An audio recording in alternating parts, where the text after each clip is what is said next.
अस्सलाम वालेकुम, मैं हूँ शाहज़ेब खानज़ादा। हालिया दिनों में तहरीक इंसाफ में फैसला साजी और इमरान खान के पैगामात के हवाले से वाज़ेह तज़ादात और इख्तिलाफ़ात सामने आ रहे हैं, जिससे सवाल उठ रहा है कि तहरीक इंसाफ के रहनुमाओं के आपस में इख्तिलाफ़ात के साथ साथ क्या इस सब की वजह खुद इमरान खान भी है, जो मुख्तलिफ रहनुमाओं से अलग अलग बातें कर रहे हैं और कन्फ्यूजन पैदा कर रहे हैं। गुज़िश्ता जुमेरात को पेशावर हाई कोर्ट ने सुन्नी इत्तेहाद काउंसिल की मखसूस नशिस्तों की दरख्वास्त मुस्तरद कर दी थी और इसकी बुनियाद ये बनी थी कि सुन्नी इत्तेहाद काउंसिल का कौमी असम्बली में कोई रुकन मुंतखब भी नहीं हुआ था, साथ ही इस जमात ने इलेक्शन भी नहीं लड़ा था। सुन्नी इत्तेहाद काउंसिल के सरबराह साहबजादा हामिद रजा ने खुद आज़ाद हैसियत में इलेक्शन लड़ा। इस अदालती फैसले के बाद तहरीक इंसाफ के अंदर यह बहस छिड़ गई कि दीगर ऑप्शन के होते हुए सुन्नी इत्तेहाद काउंसिल में शमूलियत दुरुस्त फैसला था या नहीं था। इस मामले पर पार्टी दो हिस्सों में तकसीम नजर आई।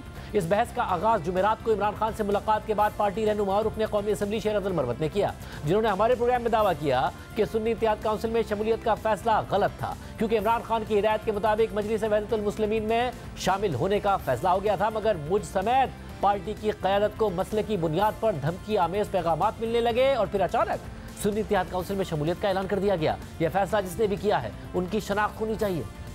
दूसरी बड़ी गलती का इर्तिकाब उस वक़्त हुआ जब वहदतुल मुस्लिमीन के साथ शमूलियत का फैसला हुआ और ये बात जो है मीडिया के साथ शेयर भी की गई। वहदतुल मुस्लिमीन के साथ शमूलियत में वाहिद जो मकसद पिन्हा था वो अपनी रिजर्व सीटें बचाना थी, लेकिन इसको फिर कवाराना या मसल की बुनियादों पे कुछ लोगों ने इस पे सिलसिला ये शुरू किया कि मुझ समेत PTI की क़यादत को जो है थ्रेटनिंग मैसेजेस आने लगे। फिर अचानक इसी थ्रेट की वजह से जो है ये फैसला हुआ कि जी हम सुन्नी इत्तेहाद काउंसिल में शमूलियत करते हैं। ये फैसले जिसने भी किए हैं इन लोगों की शनाख्त भी होनी चाहिए और वर्कर्स को भी ये इल्म होना चाहिए कि इनके मैंडेट को जो इन्होंने दिया था पार्टी को, इनके साथ ये गलतियों का खमियाजा हम भुगत रहे हैं।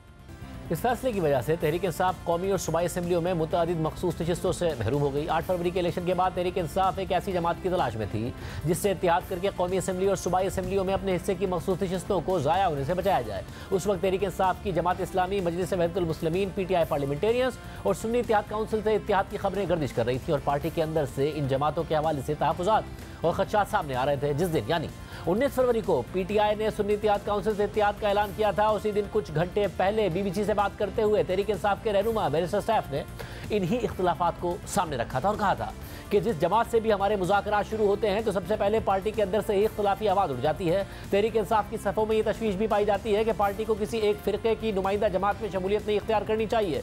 जब सुन्नी इत्तेहाद काउंसिल से मुज़ाकरात शुरू हुए तो फिर पार्टी के अंदर से ये एतराज़ उठा कि ऐसे शिद्दत पसंद ग्रुप तहरीक इंसाफ के अरकान और कारकुनान के लिए काबिल कबूल नहीं है, मगर फिर सुन्नी इत्तेहाद काउंसिल से ही तहरीक इंसाफ ने इत्तेहाद कर लिया, जिस पर अब पार्टी इख्तिलाफात का शिकार है। इस पूरे अमल का हिस्सा रहने वाले पार्टी के कुछ दीगर सीनियर रहनुमा भी शेर अब्दुल मरवत के बयान की तायीद कर रहे हैं, जिनमें बैरिस्टर अली जफर और पार्टी तर्जुमान रऊफ हसन शामिल हैं। बैरिस्टर अली जफर ने तो ये तक कह दिया कि इमरान खान ने अपना फैसला बदला ही नहीं था, वो तो मजलिस वहदतुल मुस्लिमीन से ही इत्तेहाद चाहते थे। मरवत साहब दुरुस्त फरमा रहे हैं, चॉइस जो थी वो MWM की थी, उन्होंने भी कंटेस्ट किया था इलेक्शन और उनका भी पार्लियामेंट में एक मेंबर था। ये फैसला हो गया था लेकिन फिर आखिरी मिनट पे तब्दील हो गया, तो ये मेरा ख्याल है गलत फैसला था। अल्टीमेटली मरवत साहब ठीक कह रहे हैं। आप कह रहे हैं कि इमरान खान साहब ने कभी अपना फैसला बदला ही नहीं था, वो फिर भी मुत्तफिक थे कि MWM के साथ इत्तेहाद करें। जी ये यही मुझे इल्म है। मगर चेयरमैन तहरीक इंसाफ बैरिस्टर गौहर और असद कैसर ने इस दावे की नफी की है। उनका मौक़िफ़ है कि सुन्नी इत्तेहाद काउंसिल में शमूलियत का फैसला दुरुस्त था और मुशावरत से हुआ था। सुन्नी इत्तेहाद काउंसिल पार्टी को ज्वाइन किया था, जो एक प्रॉपर डिसीजन था, सही डिसीजन था, सोच समझ करके हमने कर दिया था, साइन किया था। एक संजीदा और बेहतरीन और सही फैसला था जो उस वक्त हमने किया था और हम उस पर अभी भी कायम हैं। जबकि इस मामले पर सुन्नी इत्तेहाद काउंसिल के सरबराह साहबजादा हामिद रजा का कहना है कि उनसे रऊफ हसन, बैरिस्टर गौहर और उमर अयूब ने रब्ता किया और सुन्नी इत्तेहाद काउंसिल में शमूलियत का फैसला इमरान खान की रजामंदी से हुआ। साथ ही पेशावर हाई कोर्ट में तहरीक इंसाफ की कानूनी टीम में भी इस अहम मामले पर कन्फ्यूजन नजर आई। पहले बाबर एवान पेश हुए, मगर फिर अगली समात में अली जफर पेश हुए। इस हवाले से बैरिस्टर अली जफर ने कहा कि बाबर एवान ही इस केस में वकील थे, मगर मिसकम्युनिकेशन की वजह से वो पेश नहीं हुए। आप खुद मुतमईन नहीं थे, इस वजह से आप पेशावर हाई कोर्ट में जो पहली हियरिंग थी उसमें मौजूद नहीं थे, जिसकी वजह से जजेस की तरफ से भी रिमार्क्स आए सामने और फिर हमने देखा कि PTI के कुछ अकाउंट से भी आप पे तनकीद की जा रही थी कि आप नहीं थे। तो क्या अदम दिलचस्पी थी क्योंकि मामला जिस तरफ जा रहे थे आप उससे मुतमईन नहीं थे? जब ये केस था तो मैं काउंसिल नहीं था, काउंसिल बाबर अवान साहब थे, जिन्होंने पहले दिन जाना था, लेकिन वो की वजह से मिसकम्युनिकेशन या जो भी वजह थी वो नहीं जा सके। तो अदालतों ने ये कहा कि जब ये मुझे पता चला कि वो मेरा भी पूछ रहे हैं कि मुझे भी आना चाहिए था, क्योंकि मैं भी एक को काउंसिल हूँ। तो फिर मैंने जब पार्टी ने फैसला किया और रिक्वेस्ट की कि आप जाके बहस करें, तो फिर मैं ऑब्वियसली किया और अदालत 5 जज साहिबान बैठे थे और वो कह रहे थे कि आओ, तो मैं जरूर गया।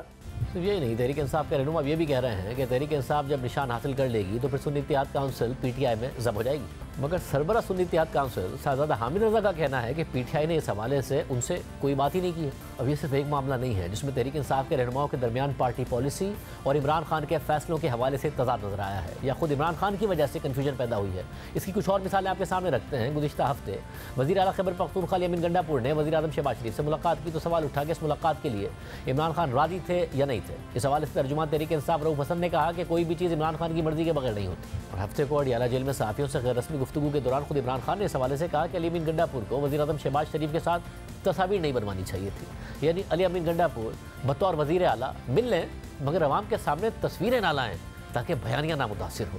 इसके अलावा 2 दिन पहले एक और मामले पर कुछ ऐसी ही सूरत हाल नजर आई। हफ्ते को तहरीक इंसाफ के हिमायती अफराद ने अमेरिका में IMF के दफ्तर के बाहर एहतजाज किया, नारेबाजी की गई, आर्मी चीफ के खिलाफ स्लोगन्स थे, फौज के खिलाफ नारे थे।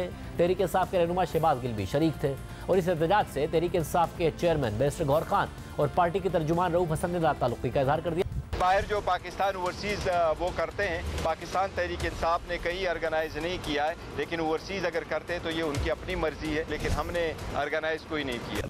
मगर खुद इमरान खान ने अडियाला जेल में सहाफ़ियों से गुफ्तगू के दौरान कहा कि IMF के दफ्तर के सामने जो एहतजाज हुआ है वो दुरुस्त था, लेकिन फौज मुखालिफ नारों का मुझे इल्म नहीं है। इसके अलावा खैबर पख्तूनख्वा के स्पीकर की नामजदगी पर भी तहरीक इंसाफ वाज़ेह इख्तिलाफ़ात का शिकार हुई थी। 15 फरवरी को इमरान खान से मुलाकात के बाद बैरिस्टर सैफ ने असद कैसर की मौजूदगी में ऐलान किया कि इमरान खान ने असद कैसर के भाई आकिबुल्लाह को खैबर पख्तूनख्वा के स्पीकर के लिए नामजद किया है। असद कैसर साहब के भाई हैं आकिबुल्लाह, जो सवाबी से सूबाई असम्बली के रुकन हैं, उनको स्पीकर के ओहदे के लिए खैबर पख्तूनख्वा असम्बली में नामजद करने का कहा है और वो नामजद हो गए हैं। मगर फिर आकिबुल्लाह के नाम पर पार्टी के अंदर सख्त इख्तिलाफात और दबाव की खबरें सामने आई, जिसके बाद इमरान खान ने बाबर सलीम सवाती को खैबर पख्तूनख्वा असेंबली के स्पीकर के लिए नामजद कर दिया और इसका ऐलान 28 फरवरी को उमर अयूब ने किया। फिर बाद में बाबर सलीम सवाती ही स्पीकर खैबर पख्तूनख्वा असेंबली मुंतखब हो गए। सिर्फ यही नहीं, खैबर पख्तूनख्वा में ही हुकूमत साजी के हवाले से इब्तिदाई दिनों में इख्तिलाफात सामने आए। खैबर पख्तूनख्वा में PTI के साबिक वज़ीर ख़जाना तैमूर सलीम झगड़ा को जब काबीना में शामिल नहीं किया गया तो उन्होंने दावा किया कि इमरान खान ने उमर अयूब की मौजूदगी में कहा था कि तैमूर सलीम झगड़ा को वज़ारत ख़जाना देनी है, और बाद में बैरिस्टर सैफ ने मेरी काबीना में शामिल होने से मुतालिक ऐलान भी किया था। लेकिन हमारे प्रोग्राम में तहरीक इंसाफ के ही रहनुमा आतिफ खान ने कहा कि वज़ीर आला अली अमीन गंडापुर ने काबीना के एक नाम की मंजूरी खुद इमरान खान से ली। जहाँ तक तैमूर झगड़ा साहब का सवाल है, अली अमीन साहब लिस्ट पूरी लेके गए थे, उन्होंने इमरान खान साहब से एक नाम की अप्रूवल ली है मिनिस्टर्स की, उसके बाद मिनिस्टर्स और एडवाइज़र्स की, फिर उन्होंने अपॉइंटमेंट्स की हैं। तो मुझे नहीं पता कि उसमें फिर अपनी मर्ज़ी से उन्होंने शायद कोई नाम नहीं काटा या अपनी तरफ से कोई नाम डाला नहीं है। जो भी डिस्कशन हुई है वो इमरान खान साहब से अप्रूवल के बाद हुई है। और अब मुज़म्मिल असलम मुशीर ख़जाना खैबर पख्तूनख्वा है। सिर्फ यही नहीं, इलेक्शन से पहले जनवरी में चीफ जस्टिस काजी फायजीसा से मुतालिक इमरान खान के मौक़िफ़ पर PTI में तज़ाद सामने आया था और पार्टी रहनुमा आपस में उलझ गए थे। बैरिस्टर गौहर खान और शेर अफजल मरवत एक दूसरे के बयानात की तरदीद कर रहे थे। शेर अफजल मरवत ने चीफ जस्टिस काजी फायजीसा पर पार्टी की तरफ से अदम एतमाद का इजहार करते हुए कहा कि चीफ जस्टिस के होते हुए तहरीक इंसाफ को इंसाफ नहीं मिल सकता। PTI अब समझती है कि चीफ जस्टिस ऑफ पाकिस्तान के होते हुए PTI को इंसाफ नहीं मिलने वाला है। आप हमें इंसाफ नहीं दे सकते, कोई हक नहीं आपको कि आप हमें निशाने सितम बनाएं, आप हमारी तस्दीक करें। शेर अब्दुल मरवत ने इमरान खान से मुलाकात के बाद ये बात की, मगर बैरिस्टर गौहर ने इमरान खान से मुलाकात के बाद वादे किया कि इमरान खान ने कभी ये बात नहीं की कि उन्हें चीफ जस्टिस काजी फायजीसा पर एतमाद नहीं है। एक बात याद रखो, खान साहब ने कभी नहीं कहा कि मुझे आदम एतमाद है चीफ जस्टिस काजी फायजीसा पे। कोई ऐसी स्टेटमेंट उन्होंने नहीं दी और काइंडली ऐसी स्टेटमेंट देनी भी नहीं चाहिए। देखिए, खान साहब की ये स्टेटमेंट कोई नहीं है, ना आई है, ना उन्होंने कही है, और मेरी कल मुलाकात हुई थी, कभी ऐसा नहीं है। इसके अलावा नवंबर 2023 में जब तहरीक इंसाफ ने इंट्रा पार्टी इलेक्शन का ऐलान किया तो उस वक्त इमरान खान से मुलाकातों के बाद पार्टी रहनुमा बिल्कुल मुख्तलिफ पैगामात लेकर बाहर आ रहे थे, जिससे इंट्रा पार्टी इलेक्शन में कन्फ्यूजन पैदा हो गई थी। 30 नवंबर को बैरिस्टर अली जफर ने ऐलान किया कि इमरान खान तोशाखाना केस में नाअहल हैं, इसलिए उन्होंने पार्टी चेयरमैनशिप के लिए बैरिस्टर गौहर खान को नामजद किया है। इमरान खान साहब तोशाखाना के केस का फैसला नहीं होता वो ये इलेक्शन नहीं लड़ रहे। इमरान खान साहब ने नाम बताया, वो हैं बैरिस्टर गौहर साहब। मगर इमरान खान से लतीफ़ खोसा ने भी मुलाकात की और मुलाकात के बाद ऐलान कर दिया कि इमरान खान ही चेयरमैन के लिए पार्टी के उम्मीदवार होंगे। एक बात कान खोल कर सुन लें सारे, माइनस इमरान खान तस्वर भी नहीं है। इमरान खान ने इन सारी खबरों की तरदीद कर दी है। There is no question of minus Imran Khan. Imran Khan ही चेयरमैन पीटीआई है, रहेगा। और अब सेनेट इंतखाबात के हवाले से भी तहरीक इंसाफ में इत्तफाक राय का फुकदान नजर आ रहा है। सेनेट अरकान के लिए तहरीक इंसाफ ने जो नामजदगियां की हैं उस पर पार्टी के सीनियर रहनुमा असद कैसर से जब सवाल हुआ कि नामजदगियों की मंजूरी क्या इमरान खान ने खुद दी है तो उन्होंने लाइलमी का इजहार कर दिया। लेकिन तहरीक इंसाफ के रहनुमा आतिफ खान ने कहा कि जब नवाज शरीफ नहीं थे, शहबाज शरीफ ने पार्टी संभाल ली, मगर इमरान खान के बाद हमारा जो नंबर 2 है वो बहुत नीचे आता है, इसलिए लोगों को इकट्ठा करने में और डिसीजन मेकिंग में प्रॉब्लम होती है। हमारे साथ तहरीक इंसाफ के रहनुमा लतीफ़ खोसा साहब मौजूद हैं। खोसा साहब, बहुत शुक्रिया शो में ज्वाइन करने के लिए। खोसा साहब, इस वक्त ज़ाहिर है पाकिस्तान तहरीक इंसाफ जिस मुश्किल हालात से गुजर रही है उसे फोकस चाहिए, फैसलों में यकसानियत चाहिए, मगर एक तरफ हमें नजर आता है मरवत साहब आते हैं, अली जफर साहब आते हैं, रऊफ हसन साहब आते हैं, वो कहते हैं जी सुन्नी इत्तेहाद काउंसिल से इत्तेहाद का फैसला गलत था। फिर गौहर खान साहब आते हैं, असद कैसर साहब आते हैं, वो कहते हैं बिल्कुल दुरुस्त फैसला था। अली जफर साहब कहते हैं कि इमरान खान साहब ने तो MWM से इत्तेहाद का कहा था और अपना फैसला नहीं बदला था। गौहर खान साहब कहते हैं नहीं जी, उन्होंने तो ही उन्हीं के मुताबिक ये फैसला हुआ है। इसलिए सुन्नी इत्तेहाद काउंसिल के जो है साहबजादा हामिद रजा साहब वो कह रहे हैं कि भाई आप आपस में फैसले कर लें, इस तरीके से ना करें। ये क्या हो रहा है पार्टी में इस वक्त? देखें खानदार साहब, कुछ भी नहीं हो रहा। आप मुख्तलिफ लोगों से सवाल करेंगे तो वो फिर अपनी अपनी आरा देंगे, लेकिन हकीकत ये है कि जो कुछ माशाल्लाह केयर टेकर हुकूमत ने और जो कुछ PDM की और उसके बाद PDM की हुकूमत जो 2 साल से पाकिस्तान तहरीक इंसाफ के साथ जो कुछ किया जा रहा है, आप कुछ भी कर लेते तो भी यही कुछ ही इन्होंने करना था, चूँकि मार्जिनलाइज किया गया है पाकिस्तान तहरीक इंसाफ को। ये 9 मई से जो बयानिया कायम किया गया वो 9 फरवरी पर आकर उसका जो इतलाक किया गया, आप देखें 8 फरवरी के मैंडेट को जिस तरह से एनहिलेट किया गया है और तसलसल से जिस तरह से हमारी जो है ये मखसूस नशिस्तें हमें महरूम किया गया है, और उसके बाद अब हमें सेनेट में भी कोशिश की जा रही है कि मार्जिनलाइज किया जाए ताकि हमारे जो है कागजात नामजदगी बहुत सारे लोगों के देखें आप खारिज किए जाएंगे। तो ये कोई नई बात नहीं है। आप मुझसे पूछेंगे अगर ये कामयाब हो जाता तो सक्सेस हैज़ मेनी फादर्स, और अगर जो है ये हमें यलगार मार के इस तरह महरूम किया गया है तो कोई कुछ कहेगा, कोई कुछ कहेगा। ऐसा मगर इसमें इशू ये ना कि जाहिर है आपके साथ जो हो रहा है इसमें आपकी पार्टी को तो जाहिर है एक रियासती मशीनरी का सामना है, मगर ऐसी सूरत में एक सही लीगल स्ट्रैटेजी हो, कम से कम केस ऐसा हो जिसको के ऊपर आपके अपने वकला कह रहे हो कि हाँ जी केस हमारा दुरुस्त था, जब अली जफर साहब खुद कह रहे हो कि फैसला ही ठीक नहीं था। फिर जिस दिन पेशावर हाई कोर्ट में कंटेस्ट होना था उस दिन वो कह रहे मुझे नहीं जाना था, बाबर रहमान साहब को जाना था, वो नहीं गए तो उन्हें पता चला कि उन्हें जाना है। ये बहुत सारे मामला थे जो कोऑर्डिनेशन ऐसा लगता है कि बहुत कम नजर आ रही है एक ऐसे वक्त में जब पार्टी को और ज्यादा कोऑर्डिनेटेड होकर कोऑर्डिनेशन के साथ और यूनिटी के साथ आगे चलना चाहिए। देखें हमें 3 दिन दिए गए कि आप तय करें। पहले जब हमने बल्लेबाज के साथ किया तो बल्लेबाज को शेखुपुरा से उठा लिया गया और जिस बंदे ने 1 हफ्ता हमसे बैठ के मुआहदे किए थे, दस्तखत किए थे, वो मुकर गया। और उसके बाद इलेक्शन कमीशन ने जो हमारे साथ हशर किया, हमें आज़ाद उन्होंने करार देकर हमारे साथ क्या किया।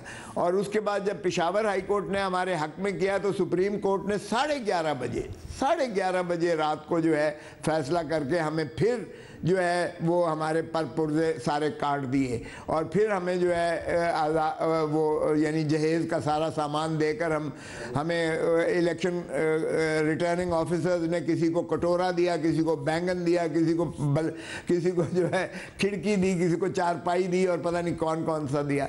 तो आप ज़रा देखें तो सही कि क्या ये कर रहा है। और दूसरी बात आपने रियासती कही, माफ़ कीजिएगा, रियासत आर्टिकल 7 में सिर्फ अवाम हैं जिनको मुक़्तदिर करता है आइन, और आर्टिकल 5 में वफादारी सिर्फ अवाम के साथ है। माफ़ करना, उसमें कोई और इदारा तो खैर एक ही है, पार्लिमान है यानी अवाम है, बाकी तो सारी सर्विसेज हैं। आपका मुद्दा यह है कि आपकी पार्टी कुछ भी कर लेती, नतीजा यही होना था जो कुछ आपकी पार्टी के साथ किया जा रहा है। और दूसरा जब आप कह रहे हैं कि जी रियासत तो अवाम है, अवाम मुक़्तदिर है, अवाम को फैसला कर सकते हैं। अवाम ने, आपका दावा है कि आप लोगों के हक में वोट दिया, मगर आपका फिर ये दावा है कि वो वोट आपके हक में निकला नहीं है और उस तरीके से आपको सीटें नहीं मिली हैं। तो यहाँ से जब आप कह रहे हैं आप लोग कुछ भी कर लें, होना ये है, यानी कि बेसिकली आप ये कह रहे हैं कि दीवार के आगे खड़े हुए, तो रास्ता निकलेगा कैसे? आप सीनियर सियासतदान हैं, आपने देखा है पीपल्स पार्टी के भी साथ जब थे आप कि पार्टी बिल्कुल दीवार के सामने खड़ी होती थी, मगर फिर कहीं ना कहीं रास्ता निकलता था। यहाँ रास्ता कैसे निकलेगा?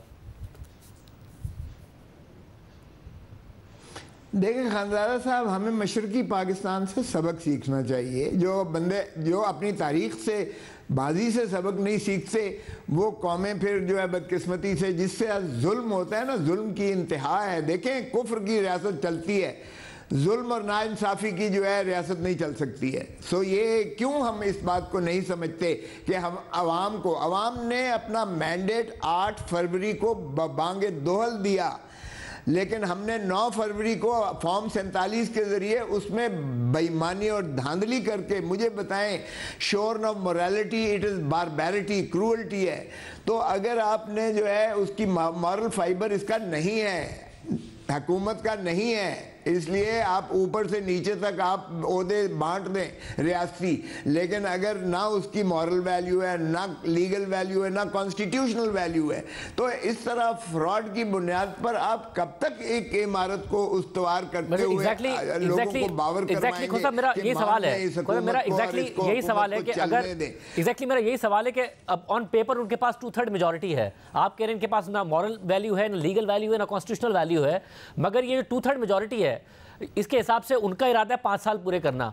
आप इसको कैसे मुख्तसर कर सकते हैं कि आप अदालतों से उम्मीद है वहां से फैसला आएगा, डायलॉग के जरिए कोई रास्ता निकलेगा? कैसे निकलेगा?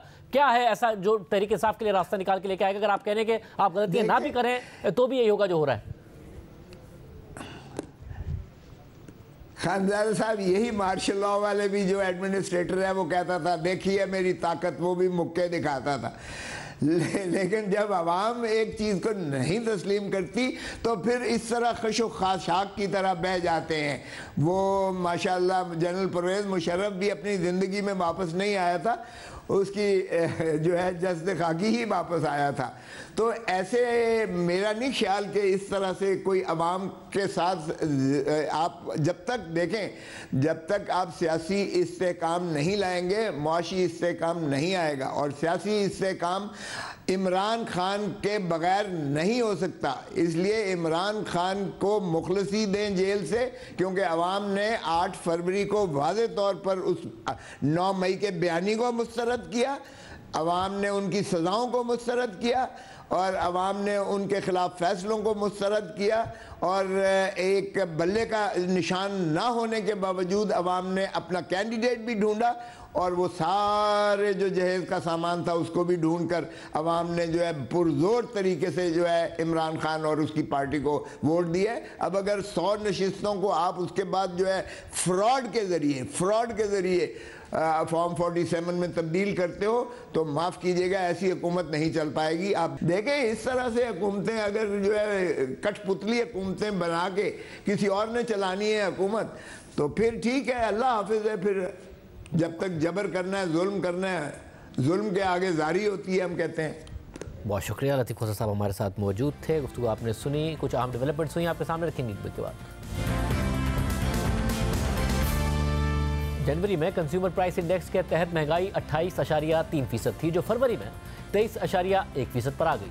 कोर इन्फ्लेशन 20.5% से गिरकर 18.1% पर आ गई, जिसके बाद तवक्को की जाने लगी कि स्टेट बैंक शरह सूद में फिलहाल 1% और फिर आगे जाकर मजीद कमी कर सकता है, क्योंकि अगर करेंसी मुस्तहकम रही तो आने वाले दिनों में महंगाई में मजीद कमी आ सकती है। मगर आज मॉनेटरी पॉलिसी कमेटी का इजलास हुआ और शरह सूद को कम नहीं किया गया, बल्कि 22% पर ही बरकरार रखा गया है। आज मॉनेटरी पॉलिसी कमेटी के इजलास के एलामिया के मुताबिक कमेटी ने यह नोट किया है कि तवक्कात के मुताबिक महंगाई में कमी आना शुरू हुई है, मगर मॉनेटरी पॉलिसी कमेटी ने यह भी मुशाहिदा किया है कि फरवरी में महंगाई की शरह में कमी के बावजूद महंगाई की सतह इस वक्त भी बुलंद है और महंगाई के बुलंद रहने की तवक्कात भी दबाव डाल सकती हैं, जिसकी वजह से एहतियात से काम लेने की जरूरत है, जिसके तहत हालिया मॉनेटरी स्टांस को जारी रखा जाए ताकि सितंबर 2025 तक 5 से 7% महंगाई का टारगेट हासिल किया जा सके।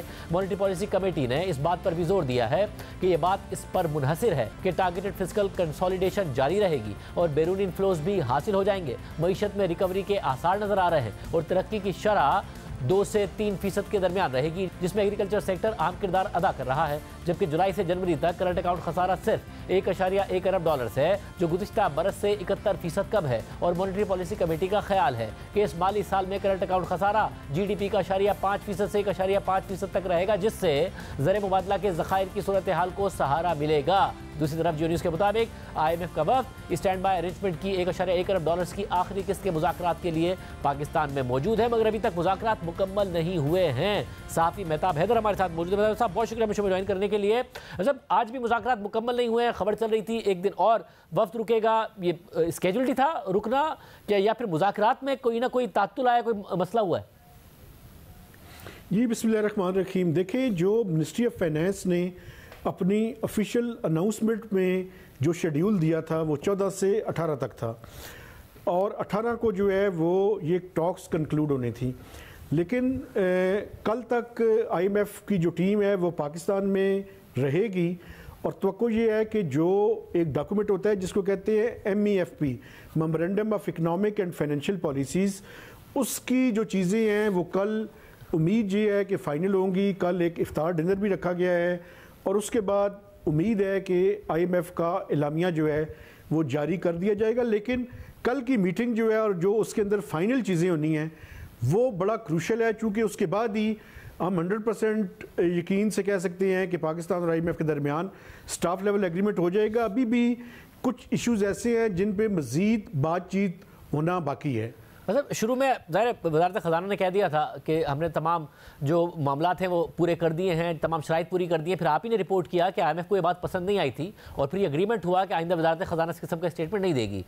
अब क्या मामला तय पा गए हैं सारे या नहीं पाए हैं, और क्या है वो मामला जो कि बहुत क्रूशल हैं? देखिए, ये वाकई बड़ा अजीब व गरीब सा था कि मीटिंग स्टार्ट होने से पहले ही मिनिस्ट्री ऑफ फाइनेंस ने ये एलामिया जारी कर दिया और अपनी तरफ से वर्डिक्ट दे दी कि सारे टारगेट्स जो हैं वो पाकिस्तान ने अचीव कर लिए हैं। एक तो थोड़ा सा मैं समझता हूँ कि एक इसके अंदर ये भी इशू था कि हम ये कह रहे हैं कि जुलाई से लेकर जो दिसंबर तक के टारगेट्स हैं वो हमने अचीव कर लिए हैं। IMF की नज़र में ये 9 माह का प्रोग्राम ज़रूर है, लेकिन पूरे फाइनेंशियल ईयर के टारगेट्स की बात है। तो अब जो इश्यूज़ इस टाइम खड़े हैं उनमें एक तो आपको पता है कि पावर सेक्टर का एक इशू है। अभी हमने क्वार्टरली टैरिफ एडजस्टमेंट करनी है, अगले साल से हमने बेस लाइन टैरिफ भी जो है वो भी करना है। आज आपने देखा कि गैस का भी जो है ऑगरा की तरफ से एक डिटर्मिनेशन जो है वो भी सामने आ गई है, तो 1 जुलाई से गैस की कीमतें भी जो है वो हमने बढ़ानी है। अब फिस्कल साइड पे FBR का टारगेट भी एक इशू है और उसके अंदर प्रॉब्लम ये है कि जो मार्च और लास्ट क्वार्टर के टारगेट्स हैं उसमें हम कमी तो नहीं कर रहे, लेकिन जो मंथली टारगेट्स हैं उनको हम रीएडजस्ट कर रहे हैं। फिर नॉन टैक्स रेवेन्यू का टारगेट जो है ये भी एक इशू है, चूँकि उसकी वजह ये है कि स्टेट बैंक ने अपना मैक्सिमम प्रॉफिट पहले 6 माह में दे दिया है, तो वो एक मेजर इशू है। रेवेन्यू सरप्लस सूबों की तरफ से ये एक मेजर है, चूँकि 600 अरब रुपए का रेवेन्यू सरप्लस होगा तो प्राइमरी सरप्लस जनरेट हो सकता है जो कि 0.4% ऑफ GDP है। और इस कंफर्मेशन के बाद ही MEFP के ऊपर फाइनल चीज़ें होंगी और स्टाफ लेवल एग्रीमेंट होगा। बहुत शुक्रिया, तफसीलात आपने सुनी। प्रोग्राम में शामिल करते हैं और आम खबर आपके सामने रखेंगे। हफ्ते को शुमाली वजीरिस्तान के इलाके मीर अली में दहशतगर्द हमले में 7 सिक्योरिटी एहलकार शहीद हुए, जिसमें लेफ्टिनेंट कर्नल काशिफ और कैप्टन अहमद बदर भी शामिल थे। इस हमले की जिम्मेदारी हाफिज गुल बहादुर ग्रुप ने कबूल की, जिसके बारे में सिक्योरिटी हुकाम का कहना है कि ये ग्रुप अफगानिस्तान के सरहदी इलाकों से ऑपरेट करता है। गुज़िश्ता साल दिसंबर में डेरा इस्माइल खान में सिक्योरिटी चेक पोस्ट पर हमले के बाद ये दूसरा बड़ा वाक़या है जिसकी जिम्मेदारी कलअदम तहरीक तालिबान पाकिस्तान के अलावा अफगानिस्तान से ही ऑपरेट करने वाले एक और दहशतगर्द तंजीम ने कबूल की है। इस वाक़े के बाद आज पाकिस्तान ने अफगानिस्तान के 2 सूबों में फिजाई ऑपरेशन किया है।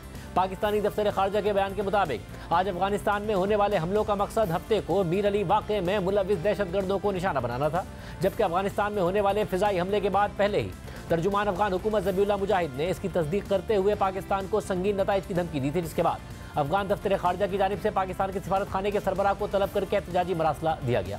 अफगान हुकूमत के तर्जुमान ज़बीउल्लाह मुजाहिद ने अपने सोशल मीडिया पैगाम में लिखा कि गुज़िश्ता रात 3 बजे के करीब पक्तिका और खोस्त सूबे में पाकिस्तानी जहाज़ों ने आम शहरियों के घरों को निशाना बनाया है, जिसके नतीजे में 6 अफराद मारे गए, जिनमें 3 खवातीन और 3 बच्चे शामिल थे और पक्तिका में एक घर भी तबाह हुआ। इमारात इस्लामी अफगानिस्तान इन हमलों की सख्ती से मजम्मत करती है और इस लापरवाही को अफगानिस्तान की सरहदी हदूद की खिलाफ वर्जी समझती है। इमारात इस्लामी अफगानिस्तान, जिसका दुनिया की बड़ी ताकतों के साथ आज़ादी की जंग का वसी तजर्बा है, वो किसी को भी अपनी सरजमीन पर हमला करने की इजाज़त नहीं देती। इमारात इस्लामी अफगानिस्तान किसी को भी अपनी सरजमीन इस्तेमाल करते हुए किसी और मुल्क की सिक्योरिटी को नुकसान पहुँचाने की इजाज़त नहीं देती। इस हवाले से पाकिस्तानी दफ्तर खारजा का भी बयान सामने आया है, जिसमें अफगानिस्तान में होने वाले इस टारगेटेड ऑपरेशन की तस्दीक करते हुए बताया गया है कि आज सुबह पाकिस्तान ने अफगानिस्तान के सरहदी इलाकों में दहशतगर्दों के खिलाफ इंटेलिजेंस बेस्ड ऑपरेशन किया।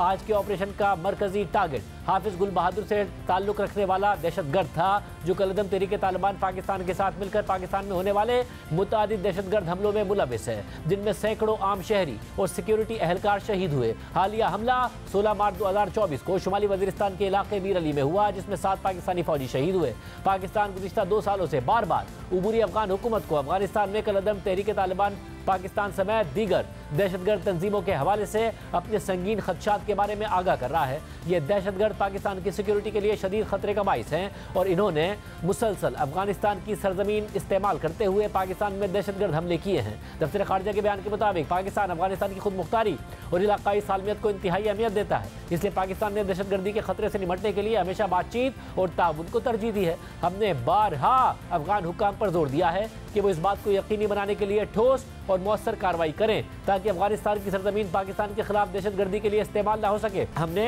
अफगानिस्तान से कलदम टीटीपी को महफूज पनागाहें देने से इनकार करने और उसकी क़यादत को पाकिस्तान के हवाले करने का भी मुतालबा किया है।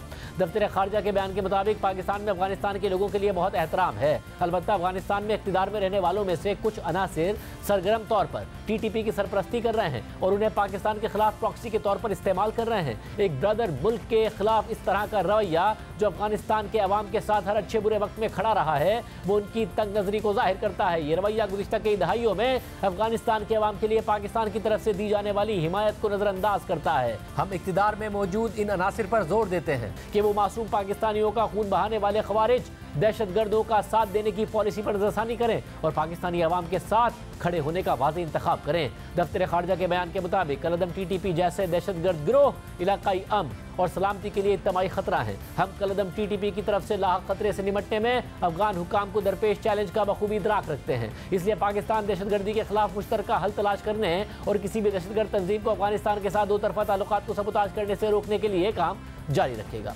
इस पूरी सूरत हाल पर बात करेंगे नुमाइंदा जियो न्यूज़ एजाज सैयद से, जिन्होंने आज हमले से पहले ही खबर दी थी कि पाकिस्तान मुमकिना तौर पर अफगान सरजमीन पर दहशतगर्दों के ठिकानों को टारगेट करेगा। एजाज सैयद साहब बहुत शुक्रिया। जैसे कि आप बता रहे थे, आपने पहले ही खबर दी थी, उसके बाद ज़ाहिर पाकिस्तान ने ऑपरेशन भी किया, सख्त रद्दअमल अफगान हुकूमत की तरफ से सामने आया, मगर एक सख्त प्रेस रिलीज पाकिस्तान की तरफ से भी सामने आई है दफ्तर खारजा की, जो बाकायदा चार्जशीट करती है अफगान तालिबान हुकूमत को। क्या बहुत ताल्लुकात खराबी की तरफ जा रहे हैं और कैसे ये नौबत आई जब आप पहले ही बता रहे थे? बहुत शुक्रिया शाहजेब। ताल्लुकात तो बिल्कुल ख़राबी की तरफ जा रहे हैं, इसमें कोई शक नहीं है, क्योंकि पाकिस्तान की सरजमीन पर जब जब हमला होता है तो उसका कोई ना कोई हवाला, कोई ना कोई ताल्लुक, कोई ना कोई कनेक्शन जो है वो अफ़गानिस्तान से निकल आता है।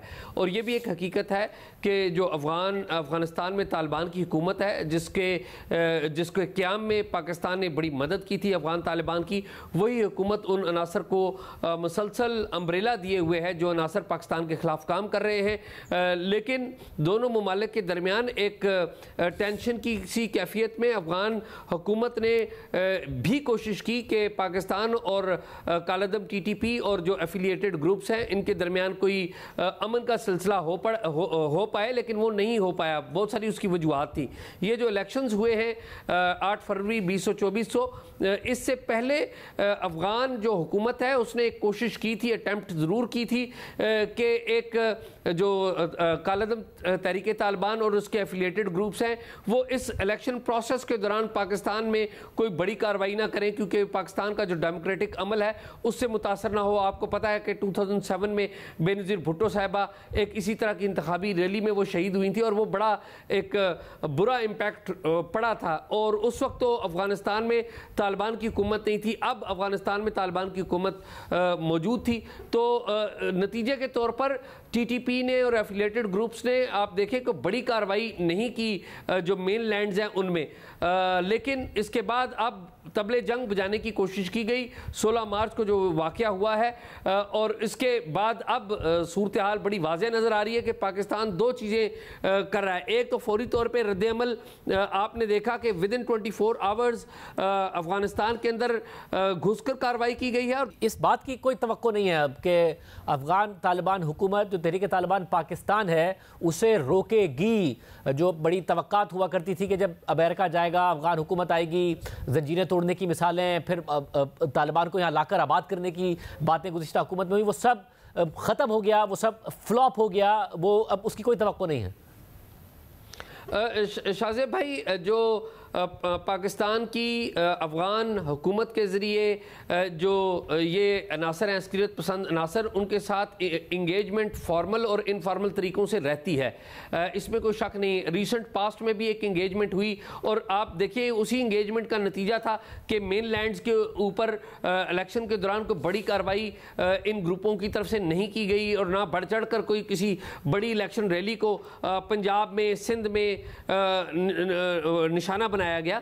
लेकिन at the same time Pakistan की ये ख्वाहिश है पाकिस्तान की कि पाकिस्तान मिलिटेंट्स से गुफ्तगू ना करे, मिलिटेंट्स के साथ एक वाज़ेह लाइन मुकर्रर कर दी जाए कि हम दहशतगर्दों के साथ किसी किस्म की सौदेबाजी नहीं करेंगे। लेकिन दूसरी तरफ से कुछ ऐसी आवाज़ें हैं, अफगानिस्तान के हवाले से मैं अगर बात करूं तो वहां पर भी दो सोचें पाई जाती हैं। एक सोच ये है कि जो डोमिनेंट सोच है कि जो टीटीपी है या कालदम टीटीपी और इसके जो एफिलिएटेड ग्रुप्स हैं उनको साथ लेकर चला जाए, क्योंकि वो वही जंग लड़ रहे हैं जो कि किसी ज़माने में वो खुद लड़ रहे थे अमेरिका के खिलाफ, और इन लोगों ने, इन अनासर ने उनका साथ दिया है। लेकिन एक दूसरी भी सोच है जो कि अकलीती सोच है, और वो ये है कि इन ग्रुपों को कंट्रोल किया जाए। अभी तक अफगान हुकूमत में वो सोच रखने वाले अनासर जो चाहते हैं कि टीटीपी को कंट्रोल किया जाए और पाकिस्तान पर अटैक ना किया जाए, वो अकलियत में है, वो अक्सरियत में नहीं है। बहुत शुक्रिया, सही तफसीलात बता रहे थे। आज के प्रोग्राम में इतना ही। अल्लाह हाफ़िज़।